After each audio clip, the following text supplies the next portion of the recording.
In the southern mountains of ancient Greece there existed a city unlike any other. While other Greeks pursued art, philosophy and trade, this society devoted itself entirely to one purpose: creating the finest warriors the world had ever seen. From the moment of birth, every citizen belonged not to their family but to the state. Weakness was not tolerated, comfort was considered corruption. Here, survival itself was the first test of worthiness. This is daily life in Sparta, where discipline was absolute and strength was the only currency that mattered.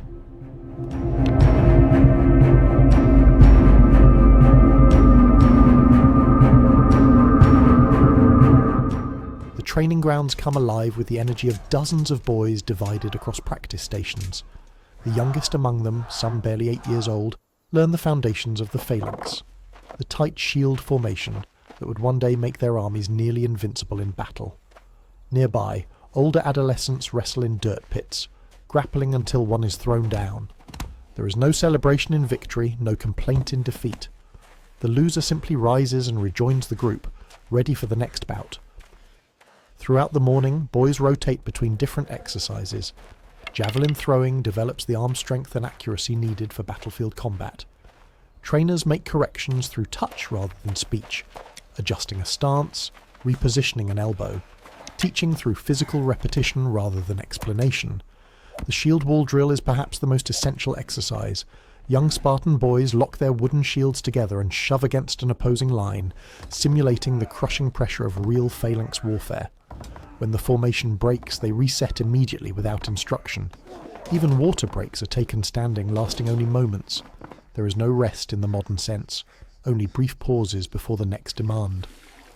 This relentless rhythm continues from dawn onward, shaping bodies and minds through repetition and endurance. As sword drills intensify, the strikes come faster and harder, pushing the boys toward their physical limits. When an elder raises his hand, all activity stops in an instant, every boy freezing exactly where he stands. The boys then form into orderly columns without a word spoken, and march away from the training grounds in perfect unison. The path leads through the settlement, past plain stone buildings without ornament or colour. In another part of the settlement, adolescent girls are engaged in their own rigorous training. Unlike most Greek societies where women remain confined to domestic spaces, here girls exercise openly, building the strength and endurance believed necessary to bear strong children. They race barefoot across open ground, competing with genuine intensity. Afterward, they move directly to wrestling, grappling with the same techniques the boys learn, throwing opponents to the ground without hesitation.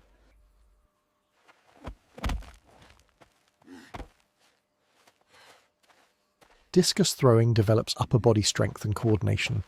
The stone discs are heavy, requiring full body rotation to achieve distance. At the field's edge, mothers watch in silence. These women were themselves raised in this system, trained in the same exercises their daughters now perform. When training concludes, the girls drink briefly and walk toward the settlement in small groups. Along the paths, other women are visible working near their homes, carrying water, preparing materials, maintaining the household. Thick stone walls, minimal windows, a plain wooden door. Inside, another dimension of daily life continues. Inside the household, daily work continues with quiet purpose. Women weave rough cloth on simple looms and grind grain by hand, tasks repeated countless times throughout a lifetime. Young daughters learn by participation, helping prepare food alongside their mothers. In the courtyard, an older woman inspects the household stores with careful attention. Dried meat hangs from pegs. Clay jars hold grain and preserved foods. Nearby, another woman sharpens a bronze blade on a whetstone, testing its edge with her thumb. Women here are expected to maintain the household in all respects, including its readiness for any threat. Even the youngest boys begin absorbing warrior values through play. Small children spar with sticks in the courtyard, while their mothers watch without interfering. When one boy strikes another, there is no rush to comfort. Both continue fighting. A mother kneels to hand her young son his first wooden shield, guiding his small arm through the straps, teaching him to bear its weight. This is not formal training yet, but the foundations are being laid years before he will enter the official system. Meanwhile, adult warriors gather at a larger drilling ground for their own exercises. These are fully trained soldiers, citizens who have completed years of preparation and now maintain their readiness through constant practice. They lift heavy bronze shields from organised stacks, each one large enough to protect a man from shoulder to thigh. The phalanx drill begins. Warriors lock shields into an unbroken wall and advance in perfect unison, feet striking earth together, spears extended at identical angles. When they halt, not a single man moves.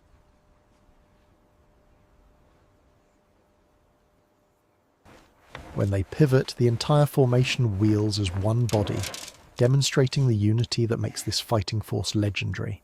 The spear thrust drill transforms individual warriors into a single striking mechanism. Every arm extends at the same instant, every point withdrawing together, dozens of weapons moving as one. This coordination is not merely impressive, it is the foundation of battlefield survival. In real combat, a phalanx that strikes together breaks enemy lines, while one that falters invites destruction. After formation drills, warriors pair off for individual combat practice. These exchanges maintain the personal fighting skills that complement group tactics. An elder warrior, his cloak faded by decades of service, walks among them, still teaching, still correcting, his experienced eye catching flaws invisible to others. When training concludes, the men turn to equipment maintenance. Every warrior is personally responsible for his weapons and armour. Bronze spear points must stay sharp. Shield straps must remain strong.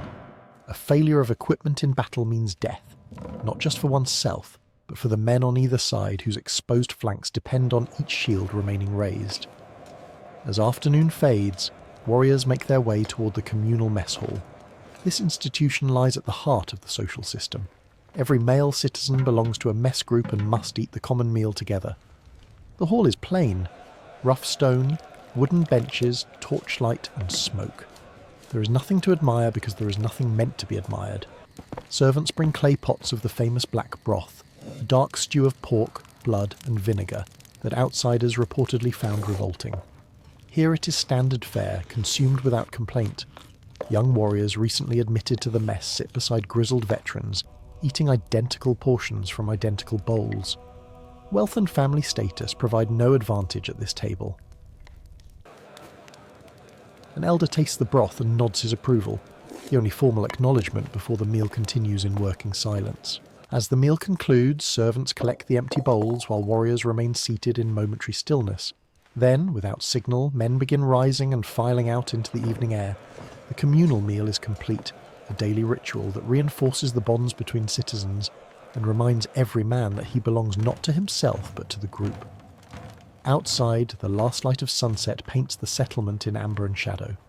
Warriors disperse toward their homes while the mountains fade to black silhouettes against a darkening sky. Another day of training has ended, but for the boys in the youth program, one final ritual remains. At the barracks, adolescents gather for evening inspection. An elder walks slowly down the line, examining each boy's condition after the day's demands. He checks hands for calluses and cuts, evidence of proper effort with weapons and shields. When he passes a boy bearing a prominent bruise, he shows no concern. Injuries are expected, complaints are not. The inspection complete, boys file into the barracks single file. Inside, the space is deliberately harsh. Bare stone floors, no furniture, thin reed mats serving as the only bedding. There are no blankets provided. The boys must gather reeds from the riverbank themselves and bundle them for whatever warmth they can create. This is intentional hardship, designed to build endurance against cold, discomfort and deprivation. Oil lamps are extinguished one by one until darkness fills the barracks. The boys sleep in crowded rows, exhausted bodies pressed close together on the stone floor. Outside, an elder stands watch beside a single burning torch, a guardian ensuring the night passes without incident. Across the settlement, silence settles over the valley. The mountains stand black against countless stars. Fires have burned to embers. The relentless cycle of training, discipline and hardship has paused, but only until dawn brings it all back again.